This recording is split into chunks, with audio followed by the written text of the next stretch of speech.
deve estar pronto no mais tardar até setembro. Eu acredito que bem antes, já na semana passada, nós estávamos fazendo uma avaliação, discutindo os detalhes do projeto básico, já tem praticamente 80% do projeto de duto pronto, quase 100% do projeto dos centros coletores pronto. O termo de referência definitivo, tanto para o EIA como para o EAR, foram emitidos, para o trecho compreendido entre Uberaba e São Sebastião. Os EIAs e a análise de risco já foram entregues ao órgão ambiental, seguindo rigorosamente o cronograma que foi estabelecido inicialmente. Os RIMAs já foram distribuídos a todos os municípios envolvidos. Toda a faixa foi sobrevoada, analisada, criticada e comentada pelo IBAMA. E, com esse mesmo rigor e precisão, nós estamos seguros que a licença de instalação deverá estar emitida para os empreendedores, a PMCC, no mais tardar até novembro.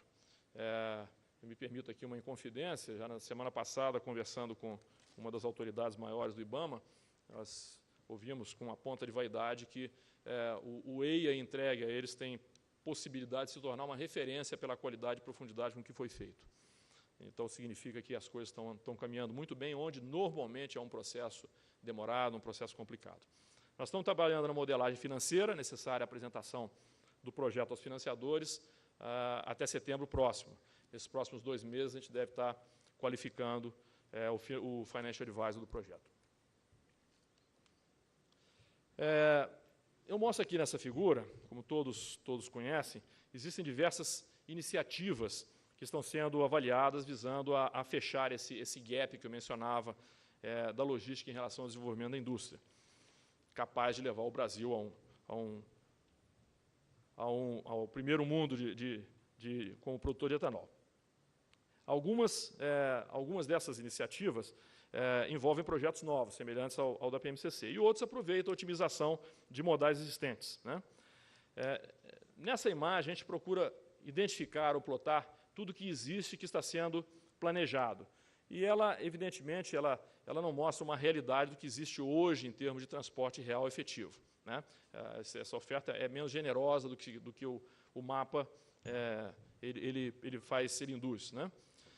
Então, eu gostaria, efetivamente, de me referir mais especificamente às anunciadas intenções de investimento em soluções dutoviárias.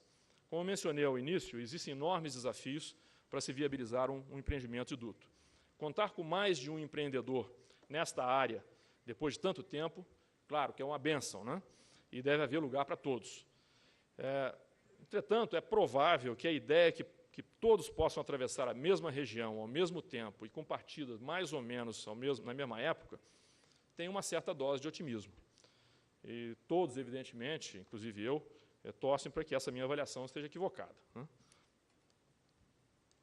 Então, não há como negar que os projetos anunciados são, de alguma forma, complementares em seu traçado, como nós vimos na figura anterior.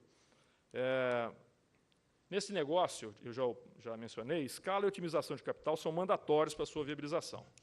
Para acessar financiamento, o sistema vai necessitar evidenciar compromissos de longo prazo em escala compatível e com custos de investimentos racionais. Se as projeções dos consultores estiverem corretas, e eu creio que estão, em alguns anos a gente não vai contar com um duto, não vamos contar com uma malha de dutos. Mas, no momento, o que mais importa é o desenvolvimento de uma solução que proporcione o máximo de cobertura pela integração entre os projetos ora anunciados e com os demais modais existentes. Então, não podemos esquecer das ferrovias e, em grande parte, nas pequenas distâncias, as rodovias, racionalizando os investimentos e ampliando o atendimento, reduzindo custos e assegurando espaço para todos os que possam, eventualmente, contribuir para criar uma ampla solução, onde, até hoje, quase nada existe, né? Em resumo, as mensagens que eu gostaria de fixar nessa minha rápida intervenção é que a PMCC é uma empresa firmemente estabelecida, com execução avançada de um projeto lógico, simples e financiável, contando com um robusto suporte estratégico dos seus sócios. E essa empresa está em expansão como sociedade, pronta para trabalhar com parceiros e clientes potenciais, que muito têm a se beneficiar do seu êxito. Outras empresas, sérias e de grande capacidade empreendedora, estão a estudar mais de um projeto de solução logística dutoviária. Em se tratando de uma iniciativa pioneira, de longa maturação, intensiva em capital e de riscos significativos, a prudência recomenda que os esforços sejam conjugados e não divididos, para que a solução final seja mais talhada ao conjunto dos produtores da região. Muito obrigado, bom dia a todos.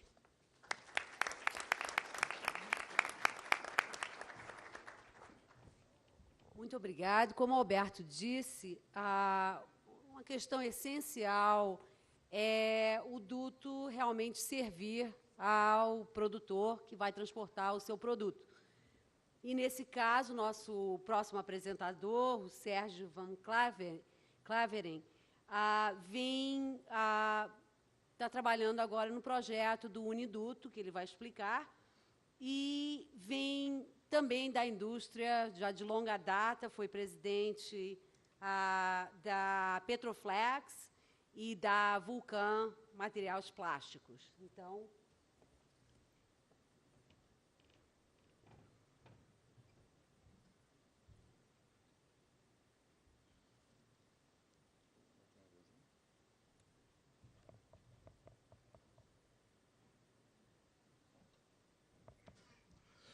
bom dia a todos. Muito obrigado pela presença de vocês e obrigado pela oportunidade de estarmos aqui hoje. Como foi referido, a Uniduto é uma empresa, né, fundada em 18 de março do ano passado, justamente para tratar do assunto da logística do etanol. Nós escolhemos uma apresentação, né, que tente dar uma visão para vocês, de forma muito rápida, a gente tem pouco tempo aqui, dos caminhos críticos para se ter sucesso no empreendimento complexo, né, e da envergadura que é a construção de um oleoduto e também de um porto. Eu acho que, apenas para embasar e também para refletirmos, é importante notarmos como vem se desenvolvendo o crescimento do etanol no mundo. Tá? Aqui nós temos um chart que mostra como vem sendo essa evolução, e eu só queria chamar a atenção que 85% dessa produção está concentrada nos Estados Unidos e no Brasil. Daí a importância para o nosso país. Quando se pega uma série histórica mais longa da exportação de etanol no Brasil, nós percebemos que nos últimos anos, né, particularmente nos 5 últimos anos, a coisa se acelerou barbaramente. Né? E aí está a razão da preocupação, né, que devem ter todos os envolvidos nesse segmento, né, de como nós vamos continuar dando condições para que o Brasil continue, né, exportando, aumentando as suas exportações e tendo uma participação cada vez maior no cenário internacional. Só queria chamar a atenção que, no último ano, foram exportados em torno de 5,2 bilhões de litros de etanol, mas haviam pedidos para mais, ou seja, notadamente um gargalo em termos de porto. Quando se olha no exercício de futurologia, aí, bastante interessante, como é que essa exportação deve se comportar nos anos à frente, né, nós podemos perceber que, dentro de uma visão otimista, de uma visão pessimista, alguma coisa em torno de 40 bilhões de litros, se nós temos já hoje dificuldades com 6 bilhões, que dirá se acontecer metade disso ou 3/4 disso, né? Os problemas serão muito grandes, né? Do ponto de vista do mercado interno também, né, é importante, nós temos um crescimento quase que assegurado, nós vimos na primeira apresentação aqui, que hoje a maioria da produção de veículos leves no Brasil já é flex, e nós temos ainda menos da metade da nossa frota total com flex. Isso dá um indicador bastante sustentável de que nós teremos um dinamismo no mercado interno bastante interessante nos anos à frente, né? Um outro fator preocupante, de um lado, e motivador para todos aqueles que querem investir em infraestrutura, é quando nós comparamos como vem se comportando, né, as importações e as exportações brasileiras nos últimos anos e quanto governos e entidades privadas, né, estão investindo em infraestrutura. Ou seja, o gap é enorme, tende a aumentar e provavelmente poderá ser o freio do nosso crescimento. Então, é muito importante que esses investimentos em infraestrutura sejam apoiados, porque deles depende muito, né, o sucesso do Brasil no panorama internacional. Nós focamos um pouco mais aqui a exportação do etanol, né, muito embora o nosso projeto seja tanto para o mercado interno como para o externo, ele tem, notadamente, né, uma grande solução à exportação.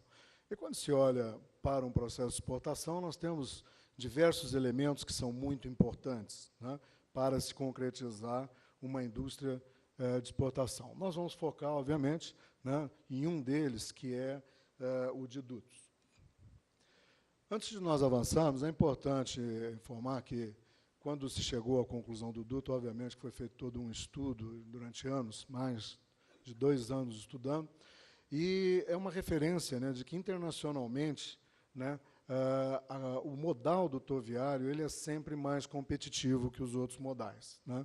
A escala aí ela é igual, quer dizer, não tem a pretensão de indicar o quanto é, mas apenas fazer a referência de que o caminho do duto ele é um caminho importante para o desenvolvimento do nosso país, né? E aquela menção que foi feita a se olhar, né, como é que nos Estados Unidos, particularmente, é a malha de dutos, deixa claro isso.